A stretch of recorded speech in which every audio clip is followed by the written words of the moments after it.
Do you know? I did You know you what? start recording? Did I? Did you? Did I? Wake the fuck up, listeners. We got a podcast to record. Welcome to the podcast. I'm Alina. I'm Peter. I'm Cole. Cole, what's the topic of today? What's one of your many topics that we're reaching the end of?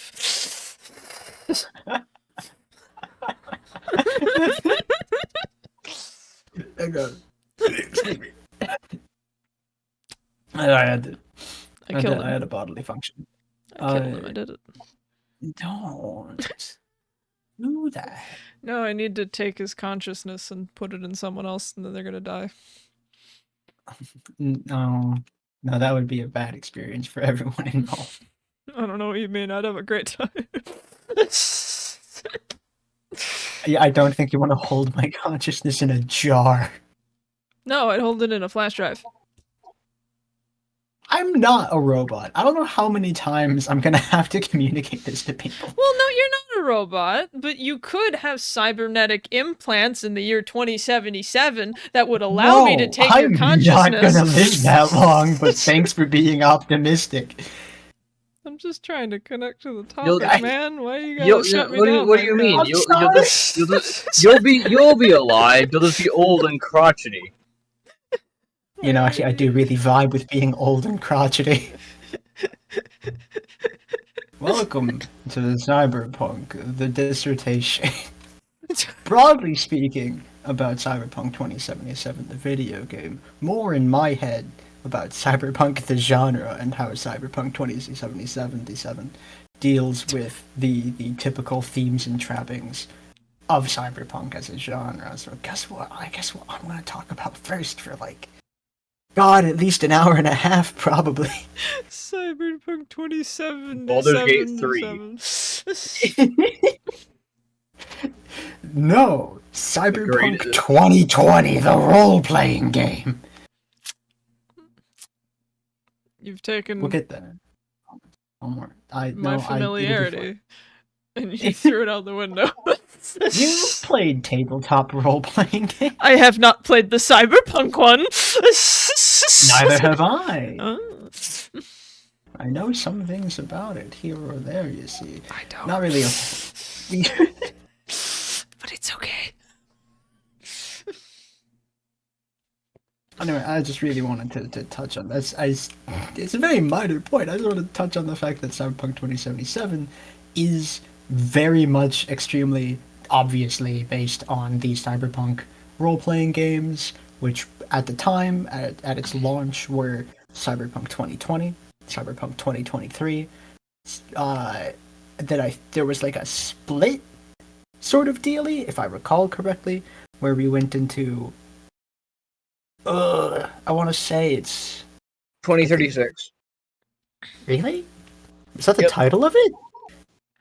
Yeah, I mean they all had different titles. Also, the first one was actually 2012. 2012? Man, I'm not as up to date as you are. That makes sense.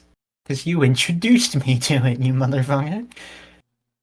Yeah, and then I continued to not do anything with my knowledge for a long enough period of time that I know more about Cyberpunk as a whole than I do. I'm gonna relish any opportunity I can to correct you. Thanks. That means a lot on a personal level. I'm gonna be here, As you always are. as I always am. As you have been the past 3 episodes. Mm-hmm. I'll make it up to you, I swear.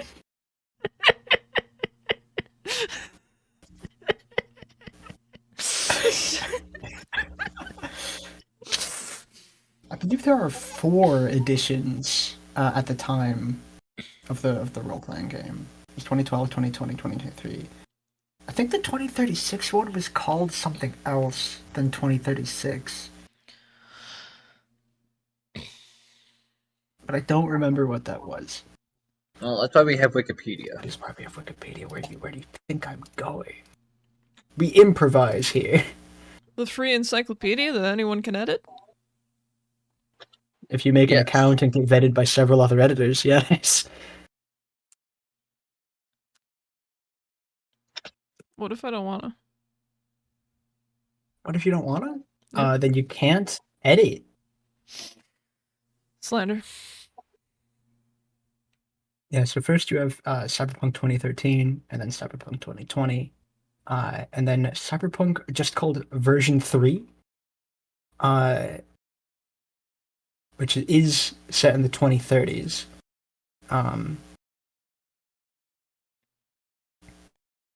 Yeah. They all function at least a little bit differently. I'm pretty sure like 2020 is more of a like direct improvement of the first edition of Cyberpunk 2013, and then version 3 functions almost completely differently, shaking up a bunch of stuff. This is what I was thinking of. This is the thing that you first showed to me, Peter. Was an alternate world source book for Cyberpunk 2020 called Cyber Generation. Yeah.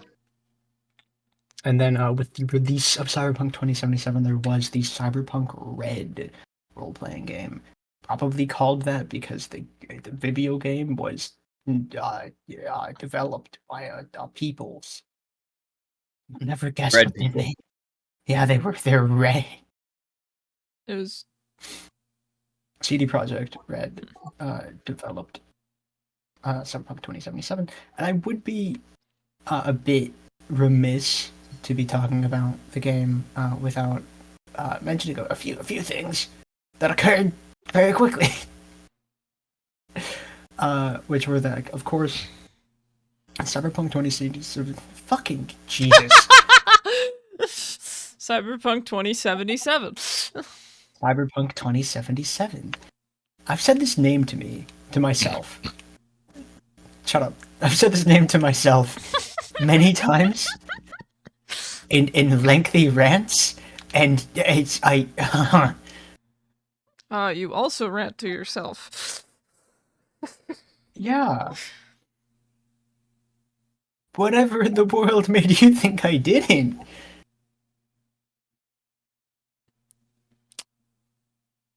We don't have time to dissect all of that. Actually, might be surprised. Okay, probably not all, but you know, we can rant about fucking nothing for quite some time, as previous episodes have illuminated for us. That's true. We totally could. Also, like, something smells really good in the kitchen, and I just realized I haven't fucking eaten today. So just talk about Cyberpunk. It's fine. I wasn't going to contribute a whole lot to this one anyway. Okay. The fuck, where was I?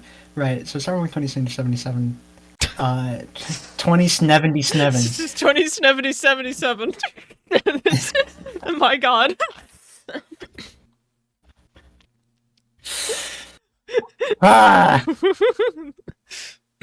Launched to pretty shitty reception for really good reason. It's buggy as hell. Yep. And I want to make a stance that I have on this pretty clear, which is that I do not regard 2077 the same way that I do a game like No Man's Sky, which has also had a comeback. Simply because it is two different sorts of lie almost. Because the guy who was doing all the marketing stuff, like walking around for No Man's Sky, first of all, I think it was pretty clear, I had no clue what he was doing half the time. Because he was he was just some guy, and Hello Game Studio does not have, didn't, at least at the time, have like an actual like spokesperson. This guy's not trained in public speaking or PR shit. He's a game developer. So I don't blame him because a lot of the lies around No Man's Sky, if I remember correctly, came from this guy being interviewed, and the interviews being like, "Oh, so it'll have like X, Y, Z, Z, Y, Z," and he's just like, "Yup, sure will." Still, regardless on if that was the case, if I'm remembering right or wrong, it's I don't know. it was a while ago. uh, he still is like a game dev guy, I'm pretty sure. So he didn't really like. He's not media trained. He just like. I don't blame him for doing so much exaggeration all of the time. And to be honest, I was satisfied with No Man's Sky at launch just because I like space that much. But I, it definitely did not have all the features that were said it would, and then it got better as time went on, which is great. That's not the case with Cyberpunk 2077. With Cyberpunk 2077, all of the features, for the most part, bar a few things, were in the game. It was feature complete. All those features were buggy as fuck, but they were in the game. Yes. They were in the game, and it's entire. But the reason they were buggy as fuck is because it was kind of insisted that they release it now instead of when it's ready. Yeah, exactly. There's that whole thing, and then there is one of the more insidious parts was that CDPR was the entire time saying, "Look, we're not crunching for the game. It's out when it's out." And then A, that happened, and then B, they were crunching the entire time. And here's a fucked up thing about the game industry. Unfortunately, at least a little bit of crunch is necessary sometimes. And it is, unfortunately, still effective to a very, very small extent. You can do it for a few hours, maybe a day, but then you have to have a recovery period before you can get back into that shit. What do you mean just keep working consistently forever? Yeah, Most people can't if do Blizzard has taught me nothing, that. Just be a it's that people workaholic. can and will work 7 days a week, 18 hours a day. For legal reasons, that's an exaggeration, but not by a That is allegedly. Cyberpunk crunch was allegedly so awful that some people had been doing it for months. Some of them reported at least like a year, possibly even. So it was bad. It was really, really bad. And in all honesty, likely contributed to the state that the game launched in. I imagine if there was not this obscene level of crunch the entire time, and they worked at a more normal pace most of the time, when it did launch, it probably would have been less buggy even if it launched at that same time. Because when you do that level of crunch, not only is it unethical and inhumane, it's also just unproductive. It's so weird to me from a business sense because it just doesn't work to get out a good product faster. But the business sense of the business people is to look at it to just get the product out. Well, yeah, but they see you're missing a very important part of this whole business standpoint, and it's that anyone who makes a paycheck higher than a certain amount no longer sees human life as a life. It is a resource to be expended and utilized to its fullest. Man, that's grim. Much like the setting of Cyberpunk. Yeah, it's also something a lot of game companies do, where it's like they hype the game up so that a bunch of people buy it, try to get it out as quickly as possible, and then they're like, okay, and then we're gonna fix all the horrible stuff later. Also, no refunds. Also, no refunds. Yeah. So needless to say, the development of Cyberpunk 2077 was hugely fucked up, and makes a bit of sense in the greater scheme of like the gaming industry. It just doesn't make it any less extremely fucked up. And also, still like about average in terms of just how awful it is to actually produce games for a living. yeah. It's also it kind of feeds a little bit into the irony of working in those conditions and making a cyberpunk game, which is about ostensibly, as the entire genre is, working in conditions like that. The 1920s was Cyberpunk? Believe it or not, Oh my most god! dystopic fiction can be applied to any point in time. That's crazy. I mostly said the 1920s in particular because that's when the children were allowed to yearn for the mines. We were allowed. What do you think Minecraft is? Yeah, cyberpunk as a genre, as a theme, ostensibly, it does actually kind of go back that far to the 1920s. Where exactly? It does date back further, actually. It's like Exactly, that's what I was about to get into. Where it begins exactly is vague as fuck, because if you think hard enough, you can make any science fiction into. You can make any science fiction into cyberpunk if you think hard enough. But the general trappings of the genre tend to align a lot with science fiction noir, essentially, if you put those two things together. yeah. If we're talking about this aspect of cyberpunk, I can actually contribute to this fucking episode. Yeah, we are right now. That's currently the part of the episode we're in. I mean, a lot of cyberpunk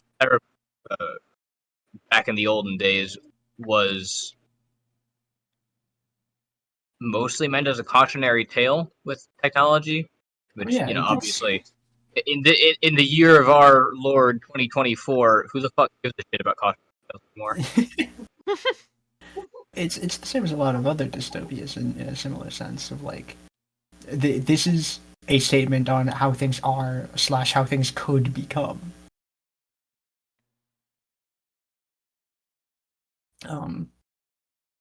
I thought you had more to say. I was giving you the options to do that. I mean, I do, but it's more about specific examples that I don't actually know. That's definitely more your forte. I'm not a. We could talk about Mel Gibson for a little bit. I know that name, which automatically means he's famous. Who? Yeah, it sure is. Was.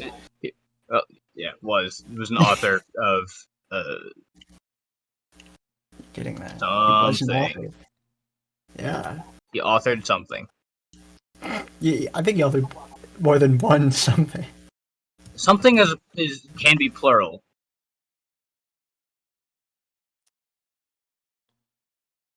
I still don't know who we're talking about. I was thinking of someone entirely different. I think when I said Mel Gibson, because I think Mel Gibson is still a rather a dystopian author.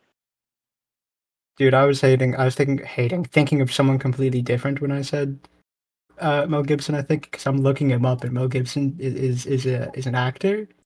What? And he's still is No, I know that. I know the name Mel Gibson. I also know the name Mel Gibson. Fuck. Hang on. We can cut some of this out of the episode. Don't worry. No, really.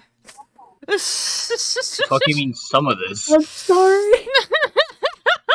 Oh, when I said I was thinking of William Gibson. I ask again. That name doesn't that name does not resonate with me. William Gibson. He wrote Neuromancer. What?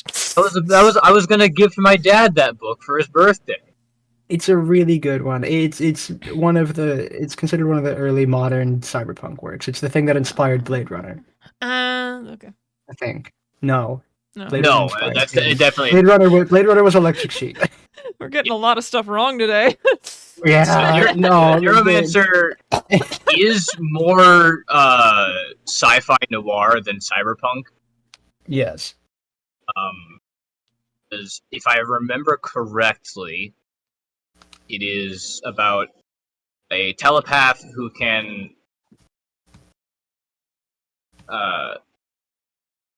read people's thoughts and not, communicate with them telepathically. And he gets more and more depressed until I think at the end of the book he kills himself. Classic 20th century literature. Yeah. Did you 19th century? Because I said 1900s, and I was going to say 1900s, but then that's too vague. 20th century is more accurate. Despite them being the exact same era, for some reason 1900s is less accurate. You know what? Sure. Oh, let's quit getting things wrong and start getting things right, hopefully. No, we love Left. spreading misinformation. It's not really misinformation if we correct ourselves. It's misinformation. What if we for a correct short ourselves period of time. incorrectly? Oh, we didn't. We didn't, though. Are you sure? Yes! Positive? Yes, I'm sure. 100%? Yes! Mm-hmm. Yeah. Okay. If you say so.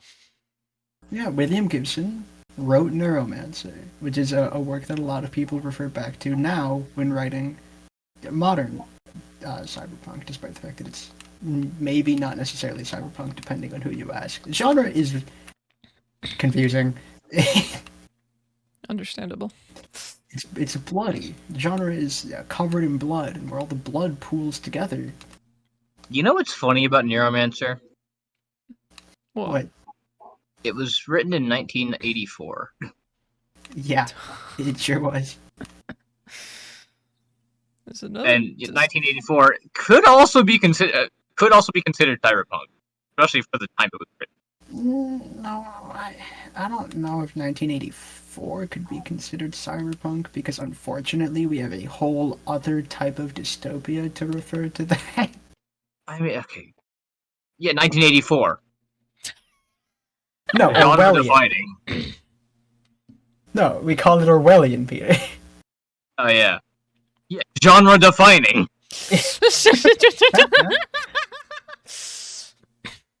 No one ever refers to anything as Orwellian when it's referencing Animal Farm. I wonder why. Hmm. Could it be that Animal Farm is his second most popular book? Behind a certain sequence of numbers. Fahrenheit 451? Definitely Sorry, Ray his by third George most Orwell. popular book behind two sequences of numbers. Fahrenheit 451 is not Orwell, was it?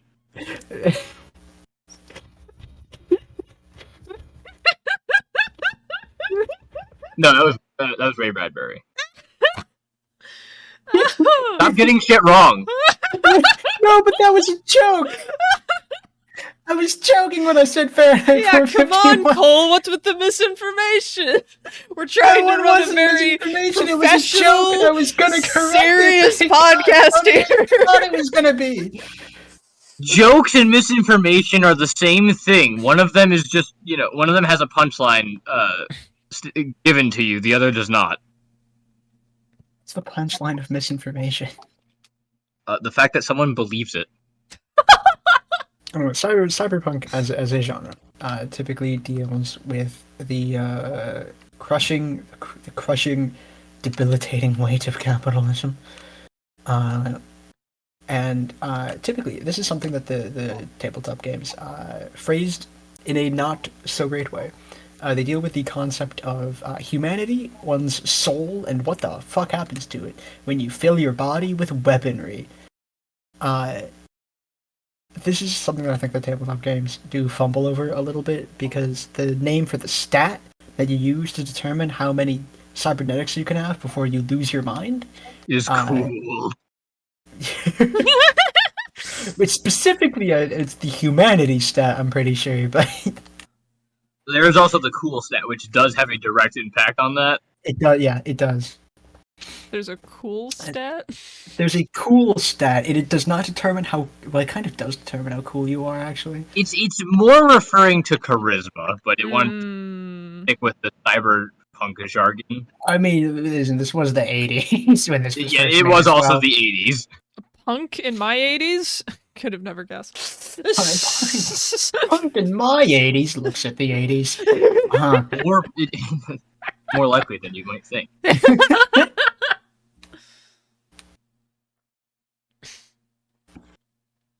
The it's I believe the humanity stat is derived from your cool stat. Mm. We're getting into the actual game that I introduced you to, so we're out of my depth. It's just a little aside, because this is about how this is about like one of the major themes of cyberpunk. It's like augmenting your body and what that does to you physically and mentally, and in some stories depending on how the world works spiritually. Cyberpunk Revolution and its consequences. The cybernetic revolution and its consequences. The cyber-industrial revolution? We'll go with that. Sure. Consequence 1. I have so many cool points. Consequence 1. Man, I sure did put all my stat points into cool. Consequence 2. Now I have the strength of a small toddler. However, I can supplement that with the fact that I can inject so many USB ports into myself. My entire left arm is filled with USB sockets and also a nuclear fusion core. I am a power strip. I am a power strip. I've been hired by fucking corporation to serve my entire rest of my life as a power strip in the corner of the office. Provided I do not move or make a sound, I am fed from the slurry tube every 3 hours. So long as the nuclear fusion core in my arm doesn't have a meltdown, everyone will be fine. I have to keep my arms submerged in coolant the entire time. Your arm just is submerged. It's just like in a tiny nuclear power plant. This is kind of a comedic take on the themes of Cyberpunk, but fuck it, we're not here to be serious all the time. Yeah, I mean... Trope. Jester's privilege. We've got it. Squatters' rights, even. Squatters' rights here. Squatters' rights. We make your arm a nuclear power plant. Honestly, the neural network thing isn't super cyberpunk, but it could be! Could be. It can be. It actually is sometimes, depending on the genre is blurry. I mean, Cyberpunk, the game, might, obviously be called Cyberpunk, but it is not the end-all, be-all. No, absolutely. It definitely originated far before the actual title. There's a minor tangent in my brain about psychic powers, because there's a surprising amount of cyberpunk properties that feature unexplained psychic abilities. Well, I guess that comes more with the territory of being sci-fi noir. Noir has a very close relation with ESP. Weirdly enough, it sure does. What do you mean unexplained, Cole? Listen, if you just shove enough USBs into your brain, you eventually you eventually gain psionic dominance. This weird little hair coming that springs right up out of the top of my head. That's not a hair. That's a little Wi-Fi antenna. It is my Bluetooth 5G tower. I am the 5G tower. I am the 5G. I am the one who knocks. For your phone bill. Give it. Jesse. Jesse, we need to cook. People in the microwave.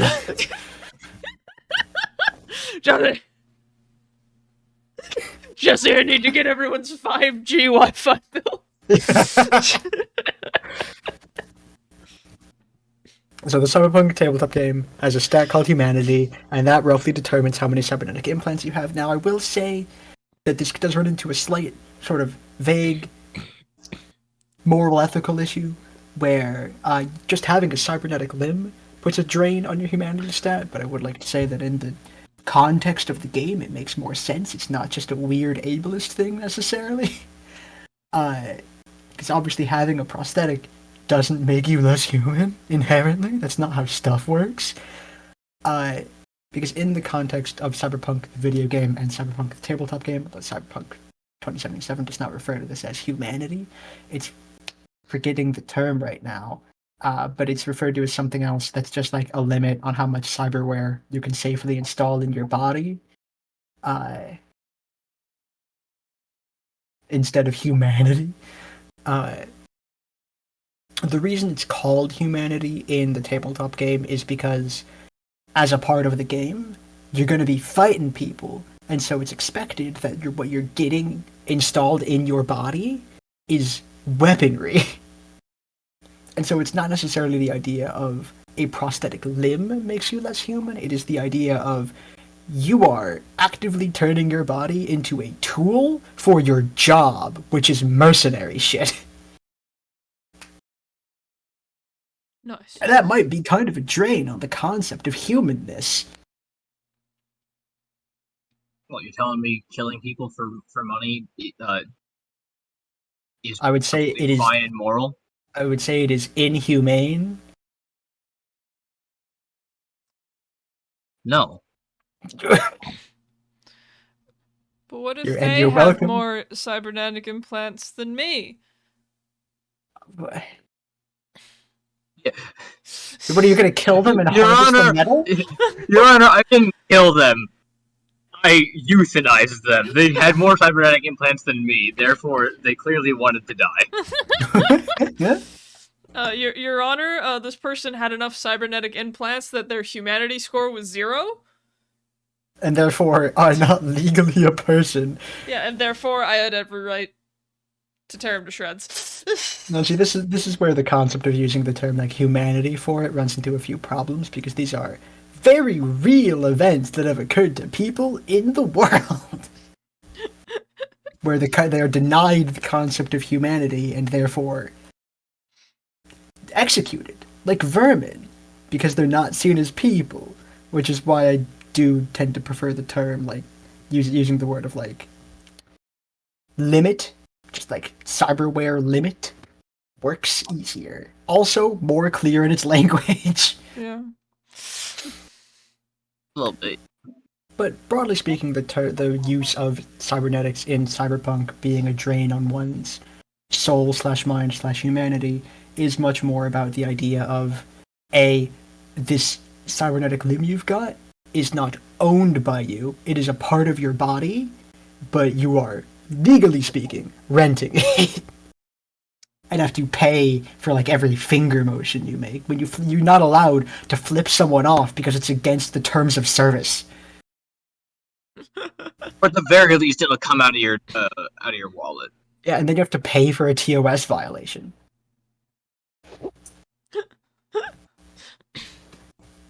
Or in some instances, manual laborers having having to contractually get bits and pieces of their bodies replaced with literal tools in order to perform manual labor better. Like, that's what it's supposed to be about a lot of the time. There's a decent amount of contemporaries that don't take it in that direction and just take it in the direction of cybernetics eat your soul.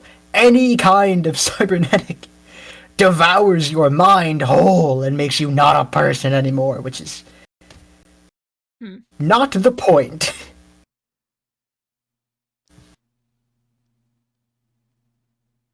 And I'll give it to Cyberpunk 2077. It doesn't really engage with this concept whatsoever, which is a little weird, seeing as that's kind of like one of the major schemas of the genre.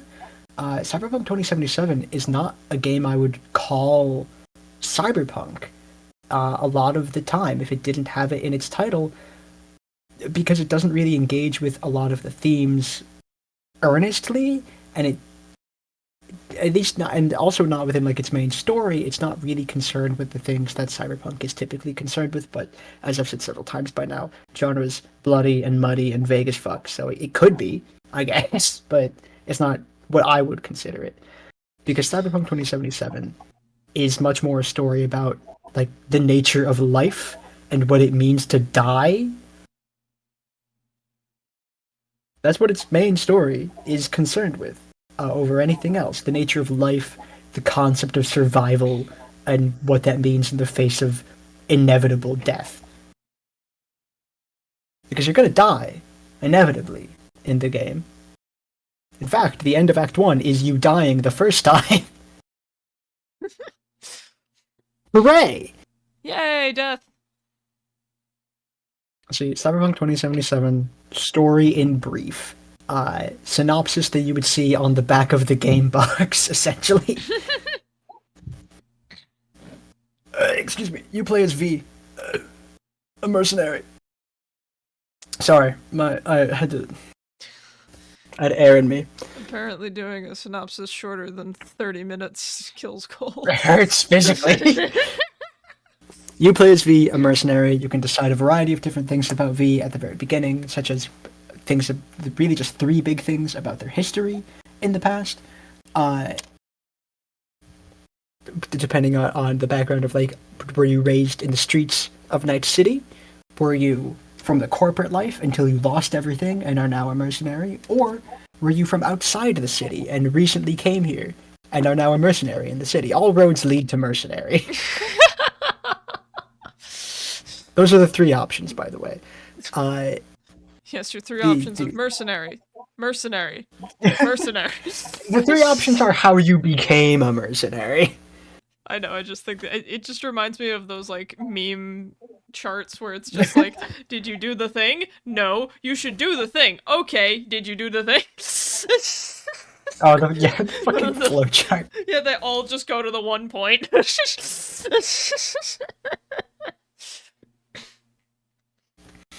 Throughout Act 1, you have a partner in crimes named Jackie, and a secondary partner in crimes who's more recent, and they're called T-Bug. Jackie is your solo buddy.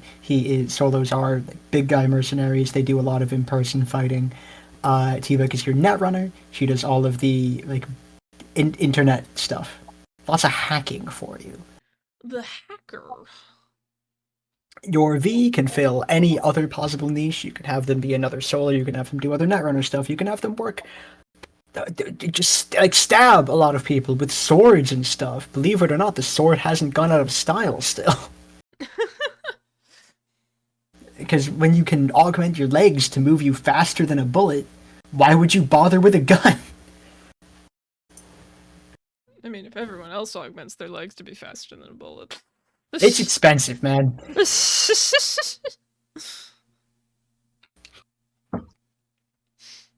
Just go into debt. Just go. You actually do that as part of the prologue. Oh. Okay. Hold on.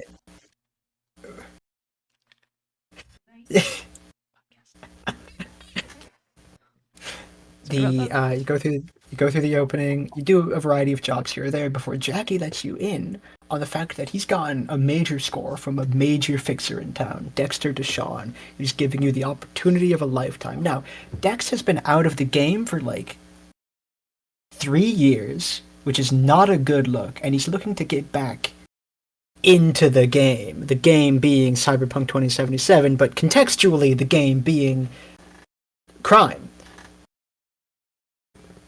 I love that game. Allegedly. I also like GTA 5. Yeah, I also like crime in GTA 5. Jackie lets you know that he's got a big offer from Dexter Deshawn, and despite some trepidation, or maybe not trepidation, depending on how you play it, you take the job anyway. It's an opportunity for the major leagues. There's a few things to do before the job has to happen. See, the job is to steal a secret little chip from a guy, a really rich guy, Yorinobu Arasaka, the guy who is the son of the guy in charge of the biggest corporation in the entire world. So good luck with that. I'm sure this goes well. You do a lot of prep work, which gets you introduced to a portion of the major cast for the rest of the game, a very small portion. Until eventually the day the heist arrives. Believe it or not, it goes horribly wrong. You witness in hiding as Yorinobu murders his dad right in front of you, and as the only spotted other people in the entire building who are not supposed to be there, you're the suspected murderers of, like, the wealthiest and most powerful and most influential guy in the world. You do make a break for it, and you have the chip along the way, but in your escape, the case that it's in gets damaged. Jackie slips it into his brain, because that's where the chip slot is. It's in the back of your head. And you make your way out. However, Jackie is lethally injured in the escape, and due to everything going awry, Dex tries to have you killed as well. Upon Jackie dying, in his dying breath, he does put the chip slot into your head. The reason the chip slot has to go into someone's, the reason the chip has to go into someone's chip slot is entirely because it needs to be put into like a quote unquote stable location, which is either in a chip slot, and the only ones available were the ones in your skulls, or in the cryo case, but the cryo case was damaged, so in your skull it goes. Dex tries to have you killed, and mostly succeeds, but this has some major complications for him, and you, mostly you. So he shoots you in the head, and what this does is it messes with the circuitry between your brain and the chip slot, kind of causing the two to interact with each other in a fucked up and weird way. You awaken in a junkyard, crawling to safety. One of the security guys that was guarding the wealthiest man in the world arrives, saves your life, gets hunted down by his now former boss, the son of the wealthiest guy in the world who actually killed his dad, because he knows that you witnessed the murder and could end his new career, and he doesn't want that to happen. So he sends people to have you and his former employee assassinated. He saves your life, and your life is saved double again by the guy you're going to get to at the start of the game, Victor Vector, who is your Ripper Doc, who gives you cybernetic implants. He's also a friend, so he gives you some for free, but expects to be paid back. And you wake up after that with the mind of a old-ass Night City legend, Johnny Silverhand, aka Keanu Reeves, real world. You're breathtaking. In your head, slowly, in fact, overwriting your brain. The weird interaction between the chip slot, and your brain is causing the chip to see your brain as a vessel for data to be stored in. So it is literally overwriting your brain. Literally. All of your neurons are being shifted around. That shit hurts. Ow. You don't actually have feeling inside of your brain, but it causes intense nausea. Ow. Your relationship with Johnny starts really antagonistic, and it can get better or worse, depending on how you react with him. And the story of the game is essentially, you are doomed to die now. Johnny's personality is going to slowly overwrite yours until eventually there's nothing left of you, and he's just in your body. So the scope of the game is trying to find a way to stop that from happening. Surprise, surprise, there's not really a way to stop that from happening. Numerous events occur that involve running into a lot of different dead ends, and by the end of the game, the base game, this is not including the DLC, you have a few different options, which are go with Arasaka to essentially, they're the ones who made the chip, so they're the ones who can try and disentangle you, and if you help them figure out this whole corporate takeover internal fuckery shit, they will help you in turn. Although they are also assholes, so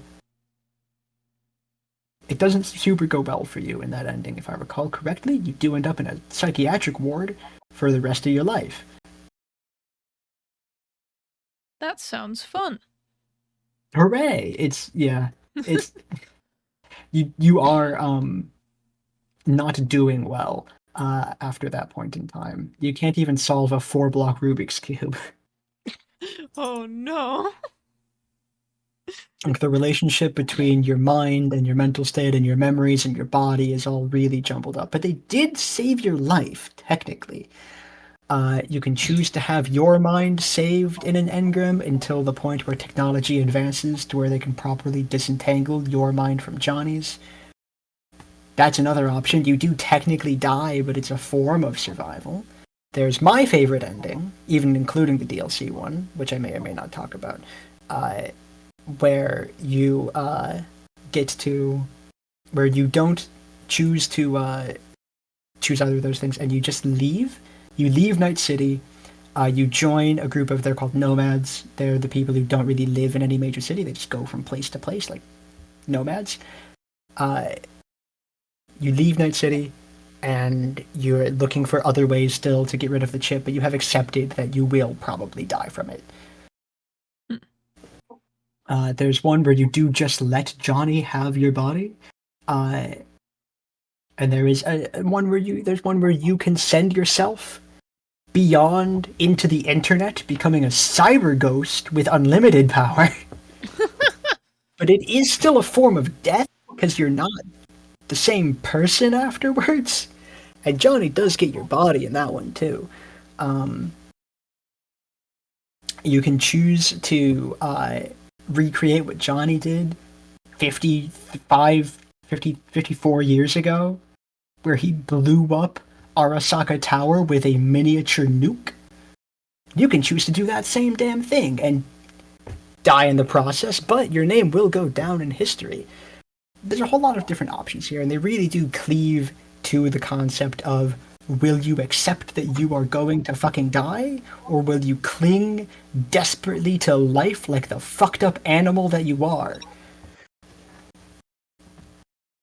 And that's why, ultimately, I don't super think that Cyberpunk 2077 is really a cyberpunk story at the end of the day.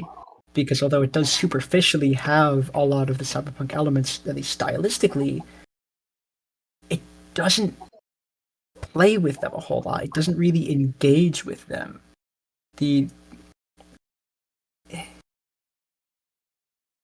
It's not about like trying to create something new in this horrific hellscape. There's no real engagement with the concept of the like colossal corporations ruling everything. There's a lot of lip service paid to the fact that like in this alternate reality, and also kind of in the reality that we live in, that you've got this sort of shitty thing that these colossal corporations are in charge of everything, and that there's not a whole lot we can do about it at the moment unless you do something huge.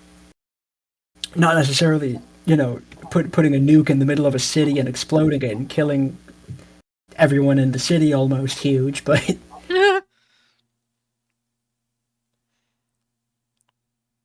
there's no real contending with a lot of the themes that are present in most other cyberpunk works. Things that are even present in the Cyberpunk Edge Runners anime, which was the 1.6 update in the game as well, and drew a lot of people back into it. And the Edge Runners anime engaged more with the themes of Cyberpunk than the video game did.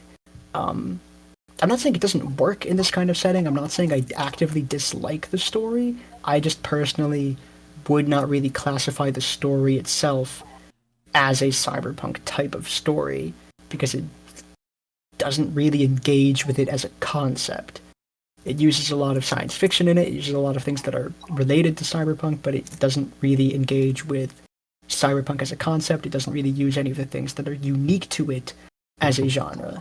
It doesn't fall into the grit as much. In fact, V is kind of above a lot of the grit to an extent, because halfway through the game, you're a hyper-augmented, super powerful mercenary fucker who could kill whoever you want with very little difficulty.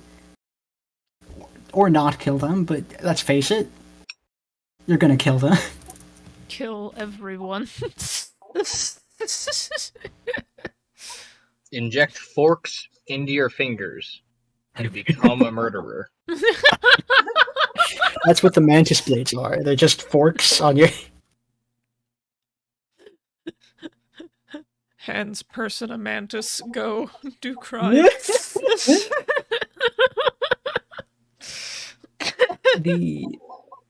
Right, because the sort of catchphrase of cyberpunk as a genre is high-tech, low-life, right? It is being mired in all of like the seedy city underbelly and all the fucked upness of it, but when playing the game, you kind of rise above that in a lot of sense. It is about V becoming a legend in Night City. It's not about the like other stuff. It doesn't engage with like the humanitarian quandary half the time. It is ultimately one of the things it's kind of similar to the thing I don't like about one of the things I don't like about Skyrim, which is like it engages so much more with the power fantasy than anything else a lot of the time that it just kind of loses some other stuff. Like I do like the story of Cyberpunk. I think it's very thrilling. One of the things that the game hasn't changed in its myriad of updates since is the story itself and the way that the characters are written, because they are written wonderfully. They feel amazing. That's one praise I will heap on this game, is that it's very, very well written. It just the gameplay itself, however, doesn't reinforce the themes a lot of the time. They're kind of two worlds about it, where when you're engaging with the gameplay side of things, you're an unstoppable mech beast. And then when you're in the dialogue bits of the game, you can be better than that, you can be worse than that. And they don't really reinforce with each other, they don't play with each other nicely.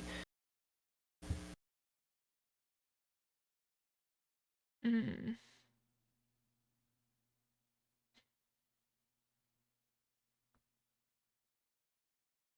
I see.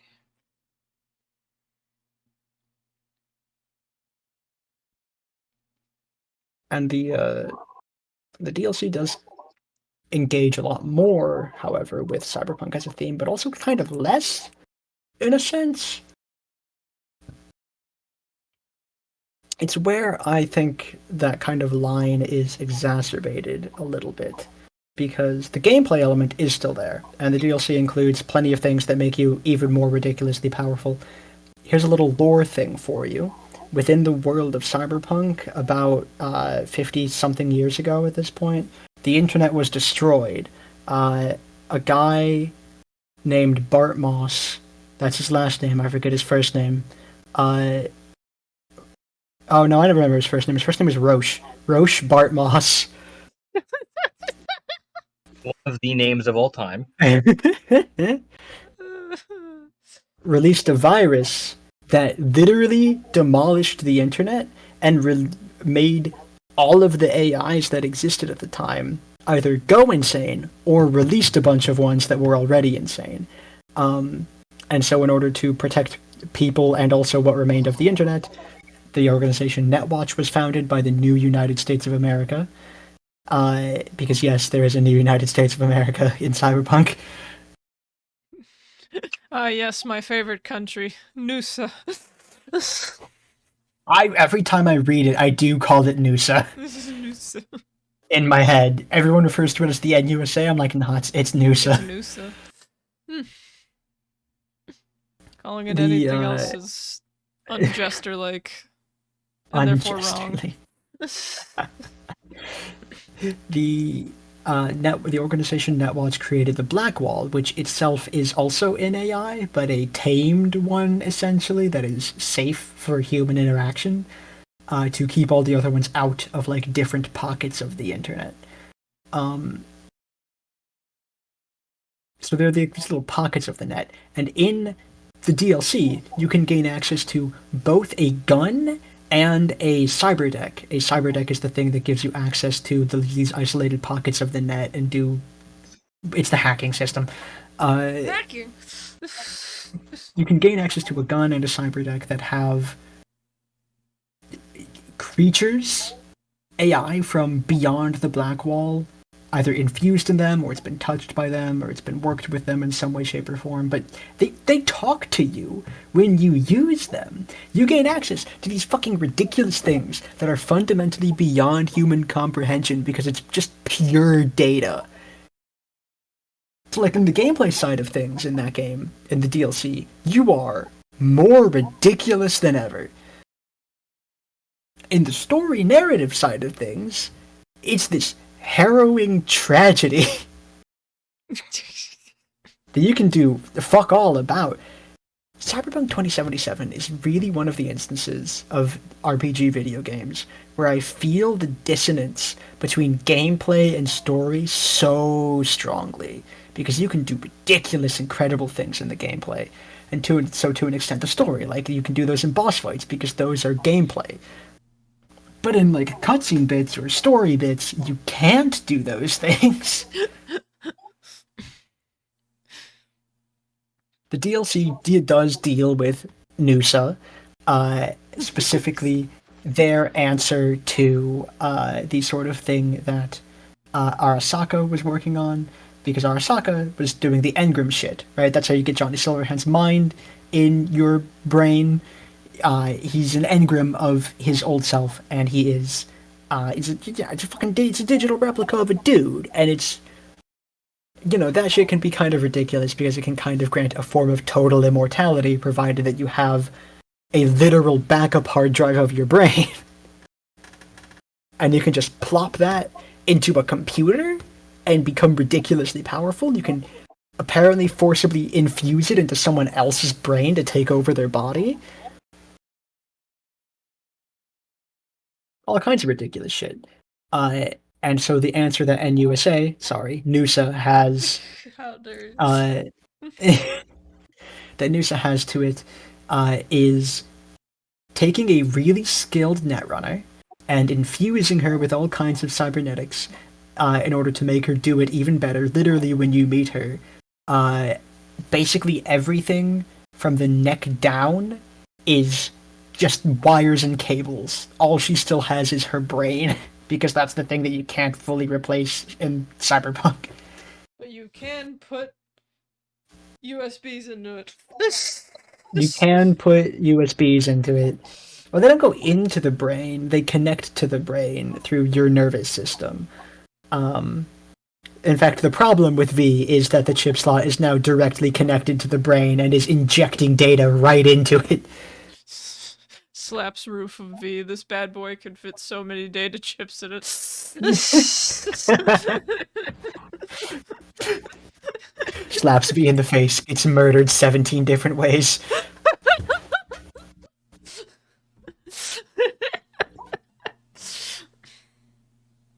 And this very talented netrunner, her name is Somi, but her alias is Songbird. So that's what I'll call her, Songbird, because it's faster on my tongue. She is... Sorry, I can't pronounce non-English names super good. This just in. Cole is racist.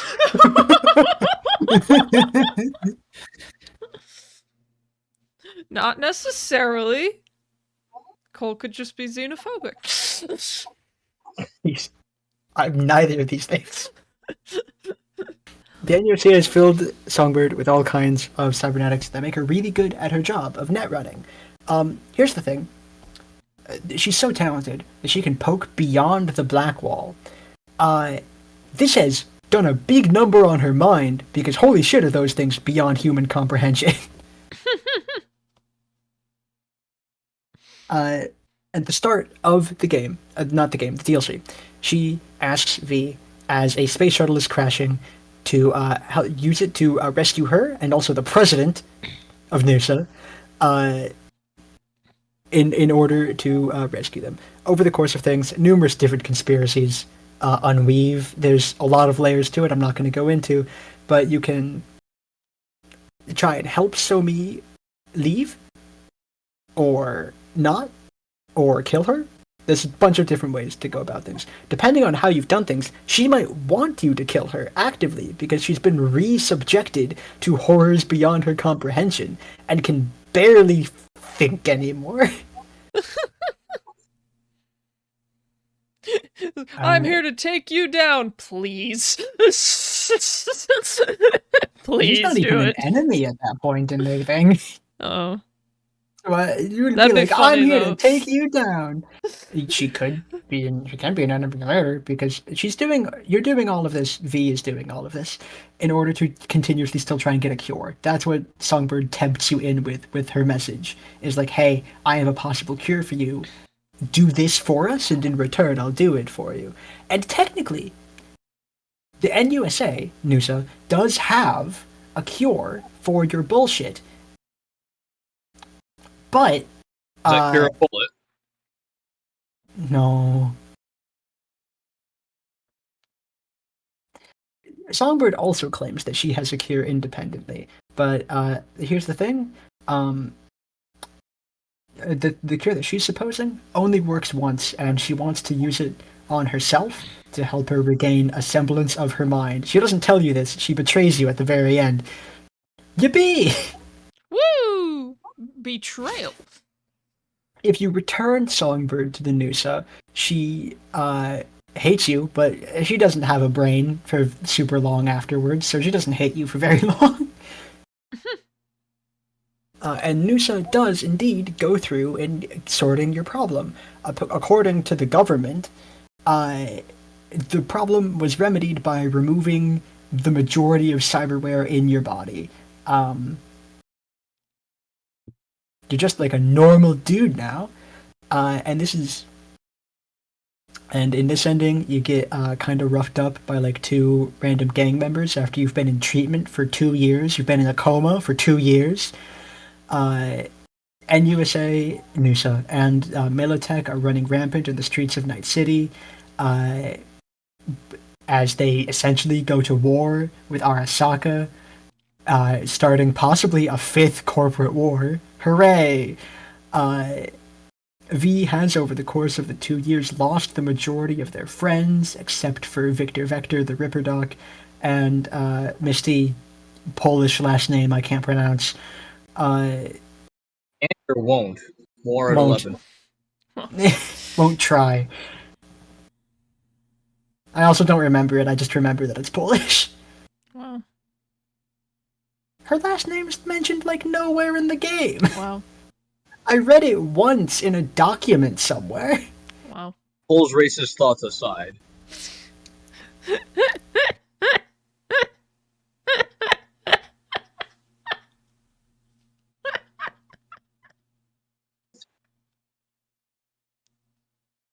I'm gonna kill you.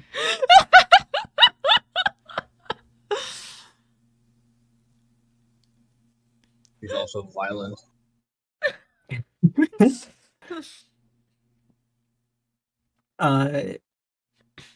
You get roughed up by two people, and Misty does come to help you out.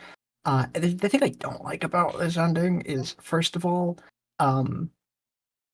it's not really mentioned a whole lot in this ending, at least as a suspicion, but I'm pretty sure the Noosa is lying to V about having to remove basically every single piece of cyberware from their body. That just seems unlikely. Secondly, there's like a whole thing with like BioWare, not the game company, biological hardware, in Cyberpunk. That like, listen, if cyberware has only ramped up in power and ability, why hasn't BioWare as well? Why can't I get like biologically augmented instead? First of all, second of all, numerous famous people in the history of Cyberpunk, the tabletop game, as in like NPCs that are in like the fucking source books and stuff, have like no real augmentations going on anyway. I know it's, there's like a 57-year gap between Cyberpunk 2020 and Cyberpunk 2077, but I still feel like that should be applicable. I feel like the weakness that V has this ending should be more attributed to the fact that they've spent 2 years in a coma, but that's not the way that the game plays it off, like, at all. And it's not really a thing that I understand about it. And again, this doesn't feel like a very cyberpunk sort of thing to me to happen at the end of the story. It's much more in line with the story's concept of, will you survive at all costs? Or will you accept that you're going to die? Because that's the main focus of the main story. And this is an ending to the entire game that you can technically get early. Because you only have to complete one quest line before you can do this ending. Whereas in order to get the standard endings, you have to complete 2 different quest lines. Love the idea of just, let's see where this quest line takes me. Oh, and I'm in a coma.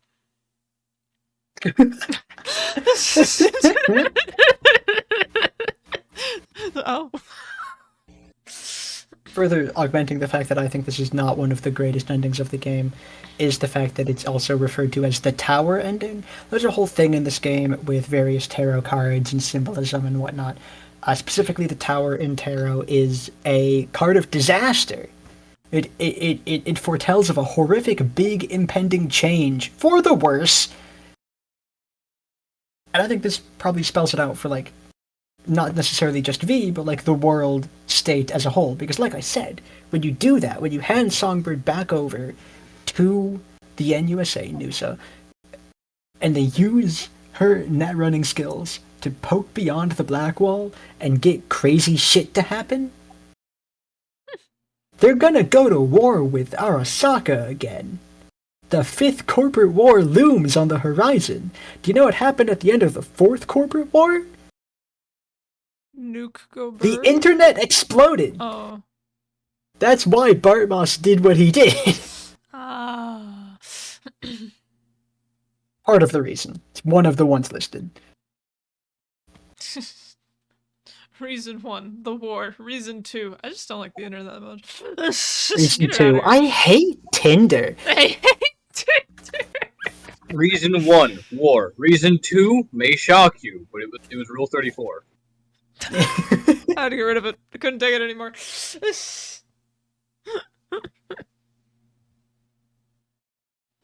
Reason 3.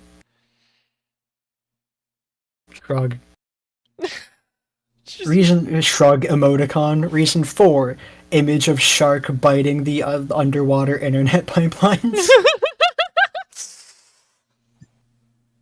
Fucking cables that are undersea. Funny. Funny. Item 5. Funny. Funny.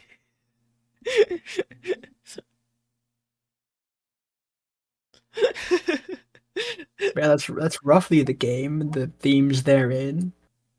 I think it's functionally worth playing. I think it has been worth playing basically the entire time. But if you're looking for a story that is inherently cyberpunk, you're gonna have to look elsewhere, I think. Because the game does not deal with the themes of cyberpunk in its main story content. It much more is interested in the aesthetics of cyberpunk, which isn't a crime, but hey, what are you gonna do? Kill somebody?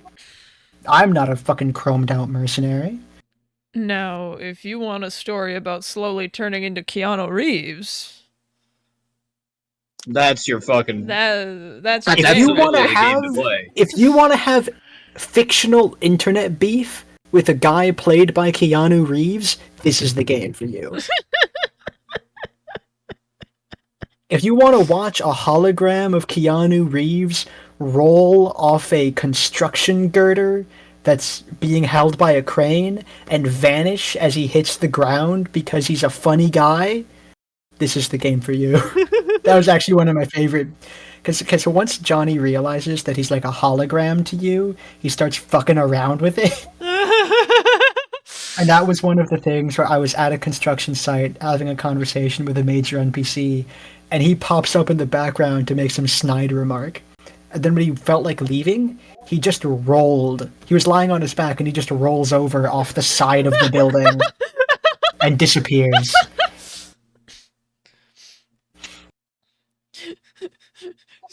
There's some solid humor in this game, His human instinct. and some for very, very good characterization.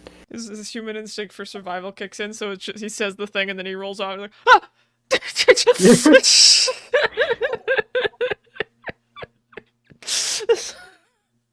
It's hard to tell when he does these things if he's like perceiving through your eyes where he himself in third person, or if he's perceiving himself in first person somehow. I wouldn't know. I'm not a data construct of a guy who blew up a city. Or Keanu Reeves. I'm not well-known vampire Keanu Reeves. Peter, did you just say yet? Indeed, I did. I hope I never blow up a city with a mini nuke. Well, I mean, yeah. Duh. I was more talking about the being trapped as a hologram in someone's mind. Oh, I don't want that to happen either, but I guess But you could roll If off you the had to construction choose, site. I had to choose. if you had to choose, which Keanu Reeves would you want to be? Well, those are the same character that he's playing. Yeah, which aspect? A hologram. Want to be trapped in someone's mindscape for eternity? It's not for Instead of eternity. blowing up a city? It's until You they just have to die. live with the guilt, not yours and theirs. No, but Peter, imagine it. I could make their guilt worse. I could engage in psychological torture until they die, or take me out of their brain. Either way, I win. Fair enough. If you're asking me if I would Look like to to the be audience. Keanu Reeves, Don't, the answer is uh, yes, because he's clearly a timeless, immortal vampire. But that's a different conversation. He's also Note to the John audience: Wick. do not put random cybernetic chips into your brain, especially if that has coal in it, because he will absolutely ruin your life for fun. He has admitted to it. I'm already dead at that point, so really, what would even be the harm? Yeah, so is fucking Johnny Silverhand. Yeah, exactly. And he does try to kill you at first.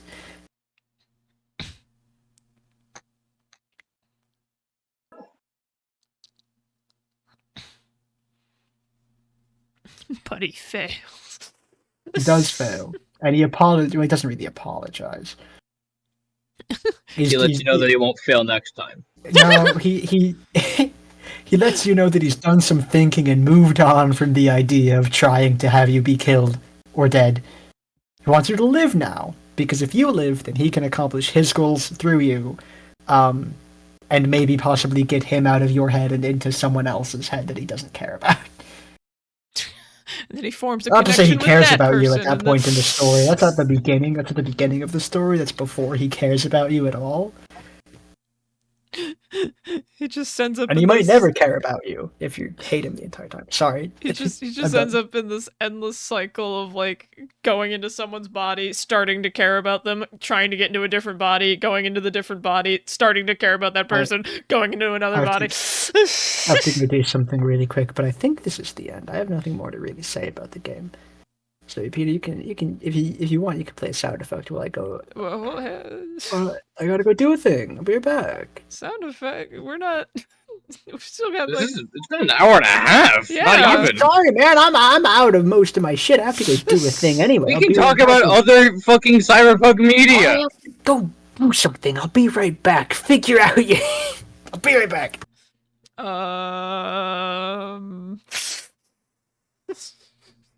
I don't imagine you were forced to read any cyberpunk media No. in school. No, not really. I read Fahrenheit 451, but I don't remember it that well. I mean that's Orwellian anyway. Yeah. I don't know. Would you, Peter? Would you hypothetically shove robot parts into yourself? Sorry, guys. Absolutely. I had to go blow up a city. Okay. What the fuck? Yeah. This just in: Cole is becoming Johnny Silverhand. I'm not good enough at guitar. Yet. Johnny Copperhand. I also haven't been in a war. Johnny Tin Hand. Johnny Unranked Hand. In hand. Johnny Skin Hand. Johnny Skin Hand. Sorry about that. It's okay. It's okay. Anyway, what other cyberpunk media can we talk about? We can talk about Akira. I know fuck all about Akira. Well, The bike pose. What is Akira? It's a manga / anime. It's a I guess good- there is also Ghost in the Shell, which I it's a did. good movie. I've heard of that. I don't know what it is. Ghost in the Shell. Isn't it about a ghost in a shell? Yeah. Wow. It's similar to Akira in the sense that it is also anime in a movie.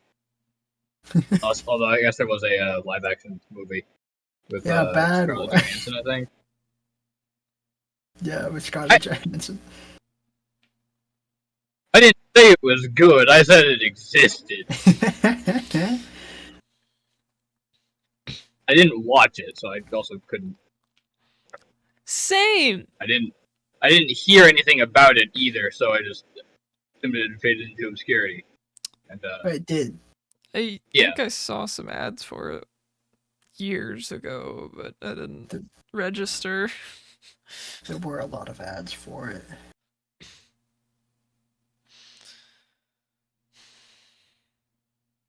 Man, I'm sorry. I thought I do have more to say in some regards, but a lot of it's like mechanical nonsense. Yeah. Oh, here, I'll pose. Yeah, I guess the rest of the episode is going to be other cyberpunk media, like the genre as a whole, not the game. That's fine. The two are sort of inextricably linked. I mean, the game is based on the tabletop named for the genre. Yeah, and I mean the tabletop is very much in line with the cyberpunk genre. Absolutely. Yeah, Mike Pondsmith knew what the fuck he was doing when he was writing it. And he did help in the construction of the video game. I just don't know to what extent. Because it doesn't... I also think that a lot of the game doesn't feel like he's cyberpunk writing very much. It feels like his world, but the writing of it doesn't feel like the way he wrote. I also think that a lot of the genre aspects of cyberpunk are a lot harder to put into a video game. True. One that is in the style of 2077. Yeah. Yeah, 2077 is an action RPG. So it is kind of difficult for you to feel less powerful. Yeah, it's really hard to get that idea of like, oh no, you don't have any power when the whole point of the game is to get more powerful. That would be like being like, you want to level up? Fuck you. Yeah, like the guys that you fight don't have access to the same tools that you do, whereas in the tabletop game, the guys that you fight absolutely have access to the same tools as you, and sometimes much better tools than you. Yeah. The games, the tabletop games, as a lot of tabletop games do, at least when I'm running them,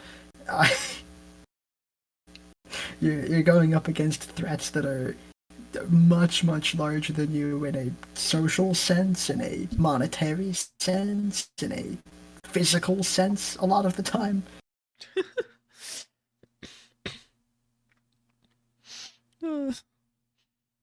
That's absolutely the case with Cyberpunk, the tabletop game. It's similar to like either you're the most powerful being in the universe, or you have to power of friendship your way out of everything. Yeah. There's not really an in between. Cyberpunk is very much the latter, except power of friendship does not win. It's not power of friendship your way through everything. It's power of sheer fucking human will your way through everything. I will defeat you with the power of friendship and these scissor hands I found.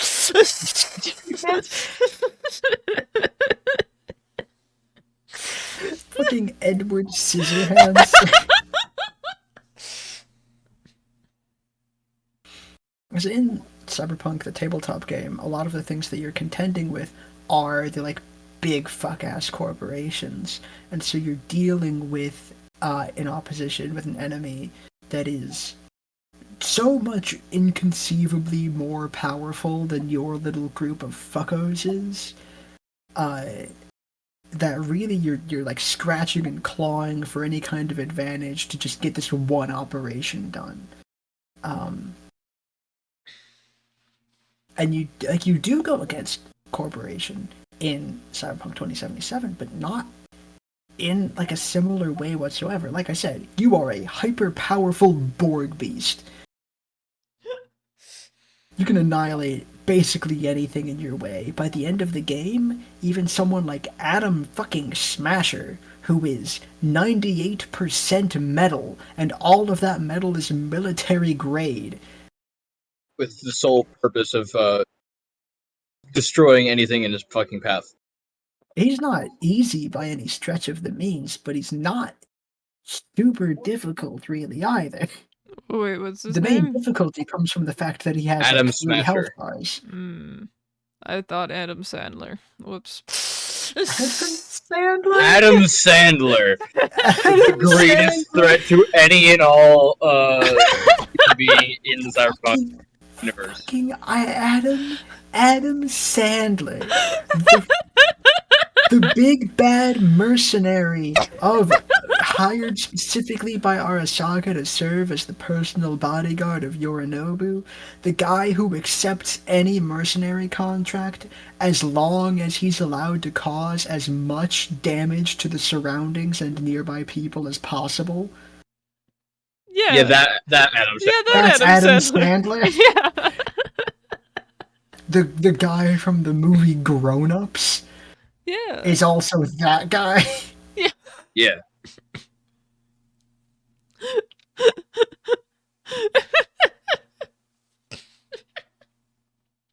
The goofy guy in the t-shirt and basketball shorts. Yeah. I don't believe you. See, that's where he gets you. He may be 98% military grade metal, but he hides it under a fake skin. So he just looks like a normal, weird comedian, man. He hides it under his basketball shorts. I don't know how he crams 98% of his body into those shorts, but you know, he gets there. I think it'd be really funny if you're doing reconnaissance for a heist mission and fucking mech'd out Adam Sandler walks past you into the elevator. The line that Adam Smasher says here as he's looking at the prospective character. So in the game, there's these things called brain dances, and they're like little VR recordings where you someone installs an implant in themselves that allows them that like records everything that they see and hear and feel and stuff, records all their senses, and then you can like import that to like a video file, and then other people can experience the situation. And so the person who is like essentially passed the job to Dex to pass the job to you, got this brain dance of the area you're supposed to steal from, and as Adam Smasher walks past her at the very beginning, he looks at her and like the piece of shit that he is, he's like, he says, "You look like a cut of fuckable meat. Are you?" Oh. And I'm imagining Adam Sandler saying that now. You look like a cut of poopable PP. What is your impression of Adam Sandler? So I got that Reddit post and I'm reading the comments and that's one of them.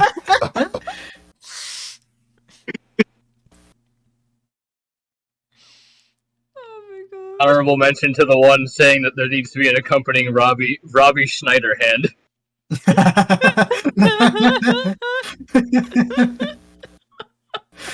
Oh man, I hope someone's done that mod.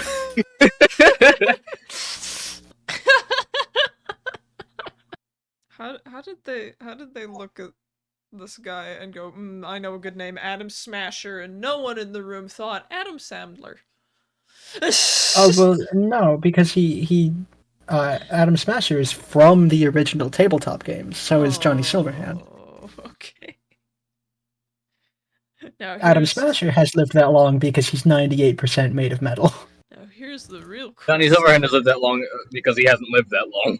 Johnny Silverhand died 54 years ago. Now here's my question.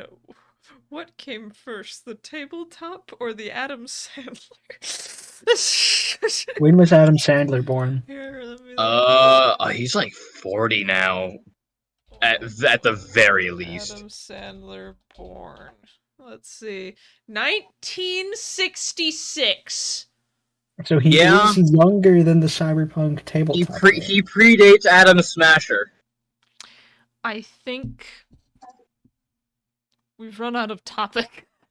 Yeah, this is gonna be a shorter episode, I think. Well, we're at the 2-hour mark actually, so we're probably fine. Yeah, but like a lot of this has been completely inane faffing about Keanu Reeves or random bullshit. I mean, hey, if we condense all the faffing into one Keanu Reeves fueled spiel, that makes my editing job a lot easier. It was contained mostly to the very beginning or the very end of the episode. Yeah, see, exactly.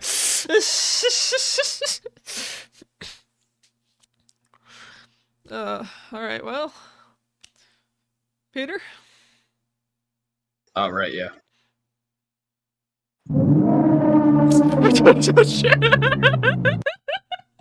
Keanu Reeves, he's found us! Oh, God!